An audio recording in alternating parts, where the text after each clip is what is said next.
Hello, and welcome to another edition of Play Me or Fade Me. And thank you for joining us as always. Well, it's going to be Wednesday. That means it's 1,100 miles to the money line with Ken in Jersey and FatDaddy14.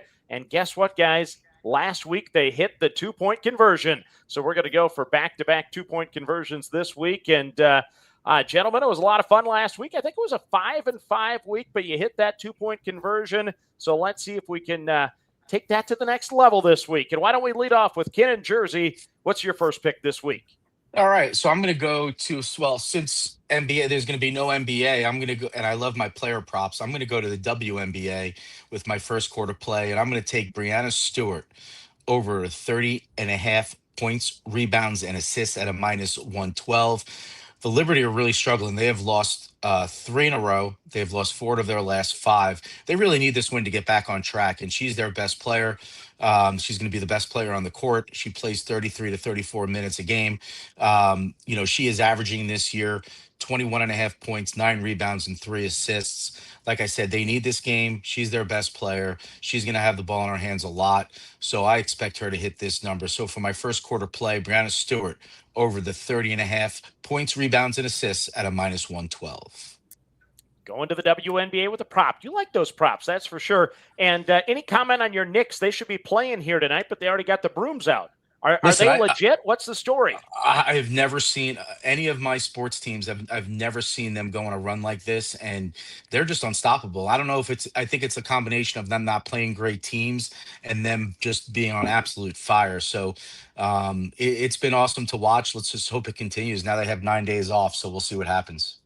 Yeah, hopefully the rust doesn't play a factor there. And I was looking at some of the ticket prices. I thought Olivia Rodrigo for my daughter's concert was expensive. Oh boy, people are going to be excited to watch the Knicks at those prices. That's for sure. Do you know that a center court ticket for that game is going for $279,000?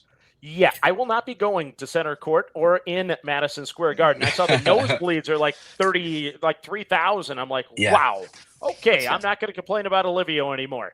Okay, let's go to FatDaddy14 for your first pick. What do you got? My first pick, I can tell you where it's not going to be. It's not going to be in basketball, and it's not going to be in hockey. I sent you guys that message earlier in the week, and I said, remind me, I'm an MLB guy. Stay away from all that stuff. So for my first play, I got the Phillies on the money line at a minus 154. Phillies at Padres, Sanchez versus Buehler. Phillies aren't setting the world on fire, but they appear to be the better hitting team this season in most offensive categories as compared to the Padres. Overall, the Padres have the better arms, maybe, but when you compare these two starters tomorrow, the Phillies, they get the nod. Sanchez 5-2 with a 1.62 ERA, 7 or more Ks in 6 of his last 7 starts. He's facing off. Padres are going to trot out old Walker Buehler. He's 3-2 on the year, ERA over 5. Give me the Phillies on the money line versus the Padres at the minus 154. Very nice. Yeah, Don Mattingly has the Phillies playing some better baseball. And Walker Buehler, that's a guy that I like to fade as well. Okay, Ken, let's go back to you for pick number 2. What do you got? Yeah, for my second quarter play, I'm going to go to the NHL, and I am going to go on the total, and it's 5.5, and it's the Canadians and the Hurricanes, and I think they're going to go over at a minus 115. I don't have a crazy handicap on this. This is more of a feel, but I'm somebody, when I see 5.5, I usually go over. To me, this game, it's a must win for the Canadians. I always have the theory that there's going to be some empty net goals if the Canadians are down, 3-1 going into the third period. They could pull that goalie with 7 or 8 minutes left to get that thing over. I feel a 4-2 game coming. I think Montreal is going to come out hot. Hopefully we get a 1-1 score at the end of one. But I'm going to play the odds at a minus 115, and I'm going to take over in the Canadians-Carolina hockey game at over 5.5 for a minus 115. So we're going to end the streak of 3-2 in overtime then, right? We are ending that streak. Okay, good, because I don't want to have to stay up as late. I want to be able to go to bed a little bit earlier. Okay, FatDaddy14, back to you for pick 2. Man, staying in Major League Baseball for my second pick. We're going to back the Braves tomorrow, but we're just going to play the Braves team total over 3.5 at a minus 148. So you got the Braves at the Red Sox, Bryce Elder, Connolly early.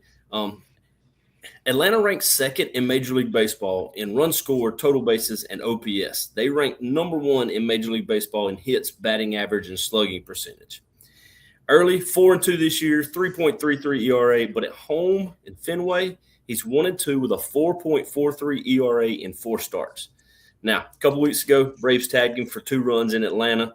Tomorrow, him and his teammates, they have the task of keeping this team that averages 5.2 runs a game, under 4 total runs, in a stadium with a little gentle breeze blowing out. I don't think they can do it. Give me the Braves, team total over 3.5, -148. Okay, well, hopefully the Braves can keep hitting like they did against Ranger Suarez here on Tuesday night, because I was a little surprised that game went over, but I'll be cheering for you on that one. Let's go to Ken for your third quarter pick. What do you got? Yeah. So I'm going to go Major League Baseball, and I am going to fade, to me right now, the worst team in Major League Baseball. And I'm going to fade the Mets.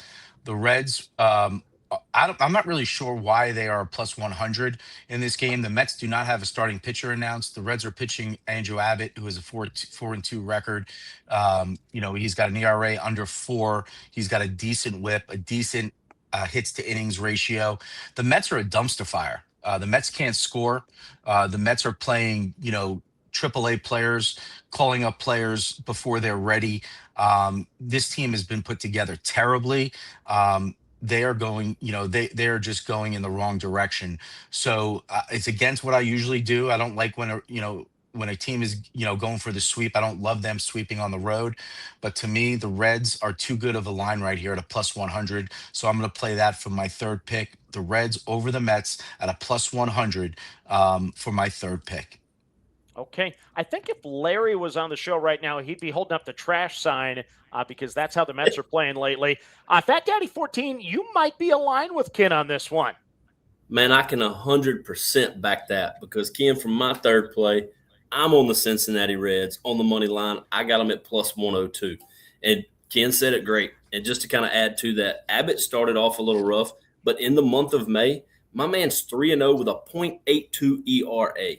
And the Reds are mid-pack in most meaningful offensive categories, but the Mets are worse. So and well worse in all of those same categories. So, Mets, like you said, Mets starter to be determined. Probably going to be a bullpen game. Give me trusty old Abbott and the Reds to get the win tomorrow against the Mets at the +102. There we go. A little plus money on the show. We'll take that. Let's go back to Ken for his fourth quarter pick. Yeah, so I'm going to go a system play that I talked about a little bit earlier about losing the first 2 of a series, and I'm going to take the better team here. I like the Tampa Bay Rays over the Baltimore Orioles in the third game of that 3-game series. The Rays are just a better team who've struggled the last 2 games. Yesterday, they lost a wonky game in extra innings. Tonight, they had no chance. They lost 6-1. The pitching matchup favors the Rays. Steven Matz has been very good this year. He's 4-1. Not a bad ERA, not a bad whip. He's under 4 ERA, and his whip is about a 1.31.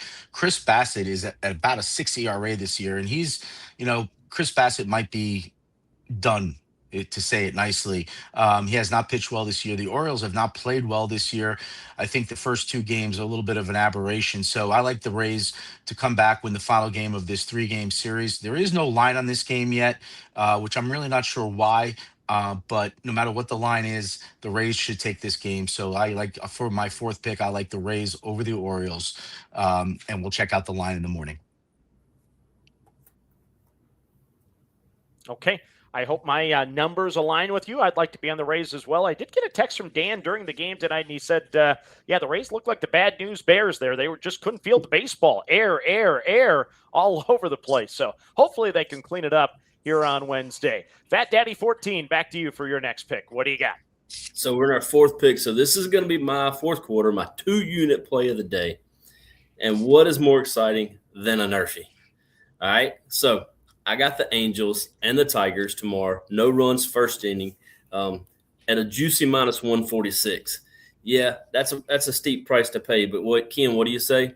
You don't pay the juice if you win, right? Hell yeah. So we got Soriano and Mize scheduled to start for the Angels and Tigers. Soriano, we know how good he's been. Hit a little rough stretch, but 6-3 with a 2.44 ERA, 1.07 WHIP versus Detroit's batters. They're only batting 176 and haven't scored a run. Now, small sample size, 17 at bats. But away from home, Soriano on the year is 4-1 with a 1.14 ERA. So I like him against a Tigers offense that isn't really threatening to score a bunch of runs. Mize, they're going to bring out. He comes out. Now he has, average numbers 2 and 3 with a 2.47 ERA, but his WHIP is only 0.98, and at home he's 2-1 with a 1.48 ERA. So, and the Angels batters, they're only batting 177 against him. I really like the chances. Offenses that aren't great, pitchers that are having pretty solid years, dependable arms for these two teams. Hey, let's get in and out, 6 outs before the bats heat up. Give me Angels, Tigers, no runs first inning at the minus 146, not for 1 unit. Give it to me for 2. All right. I like that pitching matchup for sure. I am going to be with you. 6 up, 6 down. Let's get in and out of there with a quick W. And those two teams used up all their runs on Tuesday. Obviously, I had the Tigers in a couple spots, and the Angels scored like 5 in the top of the 8th inning to destroy my night and add to my misery. But I won't talk anymore about that. Let's go back to Ken for your next pick. What do you got? All right. So for my 2-unit play of the day, I'm going to a sport that we don't usually bet a lot on these podcasts, but I love to follow and bet tennis. And I am going to go with Valentin Royer plus the 7.5 games against Novak Djokovic. You're like, what? Well, here's why. Royer is from France. This is the French Open. So he's got the crowd behind him. The other part of this, he's 24 years old. They are having an unprecedented heat wave in France right now. Djokovic is obviously up in age. He struggled in his first match. His first match went 4 sets, so he played a lot. And I think, while he might get off to a quick start here, I think the heat's going to get to him. 7.5 games is a lot. Royer is a good player. He's ranked 74th. He's a 74th ranked player. Djokovic is 4th. We know his history, but I think the heat gets to him. I think the home crowd advantage for Royer will push him through. Do I think he wins? I don't, but I do see this going 4, possibly 5 sets, and to be within that 7.5 games. So for my 2-unit play, Valentin Royer plus the 7.5 games against Novak Djokovic at the French Open. Roy A is how you pronounce that. I'm glad I didn't pronounce it before you did, because I would have got that one wrong. And Ken, if I'm scoring that right, 6-3, 6-4, 6-4 straight set loser, that would still be a cash on a plus 7.5, right? That is a cash, and I got to be honest with you. I don't even know if it is Royer. I just said he's from France, and I said it can't be Royer. It's got to be Royer. So I might have just made that up, but I'm going with it. Well, I'm not going to know the difference. There's going to be a couple tennis guys out there that are probably confirmed that you got the right pronunciation, but I had no clue. Okay, thank you for that one. We got a tennis bet on this show, and I'm here for it. I love it. Plus 7.5. I'm going to be looking for that one. FatDaddy14, bring us home here. Yeah, man, rounding out the card, I'm sticking with Major League Baseball. My lovable Cubs, oh, man, what are they, 10 losses in a row after tonight? But tomorrow, we're going to go Cubs-Pirates over the 8.5 at the minus 124. 2 pitchers, Tyon and Chandler, starting this game with ERAs of 4.79 and 5.2. Both offenses ranked top 5 in Major League Baseball in runs scored. A little wind blowing out, doesn't hurt the bet, right? And as my man Harry Carey used to say, let's get some runs. Give me the Cubs and Pirates over 8.5 at the minus 124 for the last play on my card tomorrow. So as you say that, I'm going to go find an old 7th inning stretch Harry Carey singing and wrap it up with let's get some runs. Okay, love it. Okay, now I think it's time for the famous 2-point conversion, right? It's the world famous 2-point conversion. We are on a 1-game winning streak, so let's do it. Yeah, let's keep it going. First leg, what do you got, Ken? Well, a name I can pronounce is the Connecticut Sun, and they stink. So I'm going to fade them. I'm going to take the Portland Fire on the money line at a minus 180. Again, it's an easy handicap. Even though Portland's an expansion team, WNBA expansion teams play well. Golden State Valkyries playing well. Toronto's playing well. Portland's playing well. They're 4-3. The Connecticut Sun are 1-7. The only game they won is they beat Seattle when Seattle was down 2 of their best players. They've got to travel across country Portland Fire will win this game. I don't have to worry about the spread. Give me a 1-point win, and I'll run with it. So for my half of the 2-point conversion, I'm going with the Portland Fire on the money line against the Connecticut Sun. Very nice. I think the Connecticut Sun have been on the road for like 2 months. I'm not sure. They may come home one day. FatDaddy14, can you finish it off? Man, yeah, you're going to fade the Connecticut Sun. I'm going to fade Miles McCollus, and I'm going to take the Cleveland Guardians first 5 money line at the -198. There's no real handicap to this. We fade McCollus in some way, some form, some fashion. And tomorrow we're going to fade him in the first 5 innings. Give me the Guardians on the money line at the first 5 at -198. And when you put those two together, I'm showing we get it at around a +114. Okay, very nice. Let's go back to Ken, and why don't you recap your plays for this week? Yeah, Breanna Stewart in the WNBA over 30.5 points, rebounds, and assists at a -112. Canadians and the Hurricanes over 5.5 at a -115. The Reds at a +100 over the pitiful New York Mets. The Tampa Bay Rays to win the 3rd game of that 3-game series. We'll wait for the line in the morning over the Baltimore Orioles. Then I like Valentin Royer +7.5 games at a -112. And for my half of the 2-point conversion, the Portland Fire on the money line at a -180 over the Connecticut Sun. Okay, FatDaddy14, recap yours.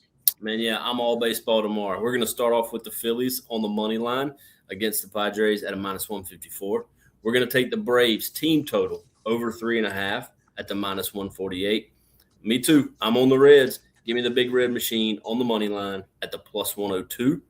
Then we got my 2-unit play of the day, the Angels and the Tigers, no runs first inning at a -146.